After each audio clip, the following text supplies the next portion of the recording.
नेतृत्व নিয়ে আমরা বিশালগড় পুলিশ মহকুমা আধিকারিকের নিকট আমরা একটা ডেপুটেশনে মিলিত হই।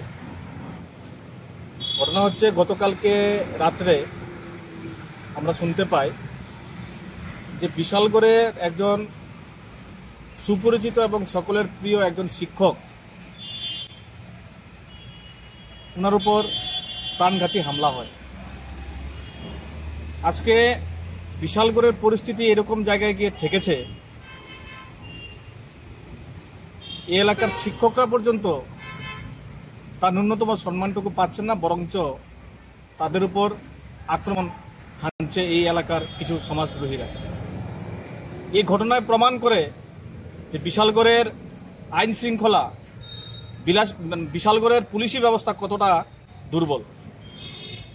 এবং শুধু তাই না, গতকালকে শিক্ষকের উপর হামলার পর আরো দুটি ঘটনা ঘটেছে বিশালগড়ে।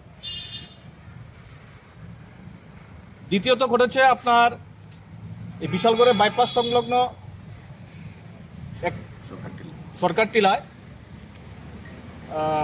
শ্যাম দাস তার নাম, তার বাড়িতে তার উপর হামলা হয়, তাকে মারধর করা হয়। পরবর্তী সময়ে যেটা অপ্রত্যাশিত, সবগুলোই অপ্রত্যাশিত। এবং আপনারা যারা সাংবাদিক বন্ধুরা, আপনারা সাংবাদিকতা করার জন্য আপনারা রিপোর্ট কালেকশন করেন সমাজে, সেটাকে সমাজের মানুষের কাছে পৌঁছে দেওয়ার জন্য, সেই আপনাদের সাংবাদিকরাও কালকে রাত্রে আক্রান্ত হয়েছে এই বিশালগড় হসপিটালে। তো বিশালগড় একটা অরাজক পরিস্থিতির মধ্যে মানুষ বাস করছে। বিশালগড়ের মানুষ এই সমস্ত ঘটনাবলী থেকে খুব ভয় ভীতির মধ্যে তারা দিন যাপন করছেন।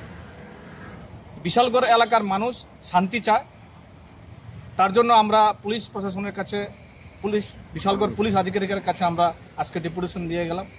এবং আপনাদের মাধ্যমে এই সিপাহীজলার পুলিশ অ্যাডমিনিস্ট্রেটিভের কাছে আমরা আবেদন করব, এই ভেঙে পড়া বিশালগড়ের যে ল অ্যান্ড অর্ডার, সেটাকে পুনরুদ্ধার করুন। এই বিশালগড় এলাকাবাসীদের শান্তিতে বসবাস করার সহযোগিতা করুন। এবং আমরা বিশেষ করে অনুরোধ রাখব যে আগামীকাল থেকে গণেশ পূজা শুরু হচ্ছে এবং আগামীতে আমাদের শারদীয় দুর্গোৎসব, যেটা বাঙালির সবচেয়ে বড় উৎসব, সেই উৎসব খুব সন্নিকটে।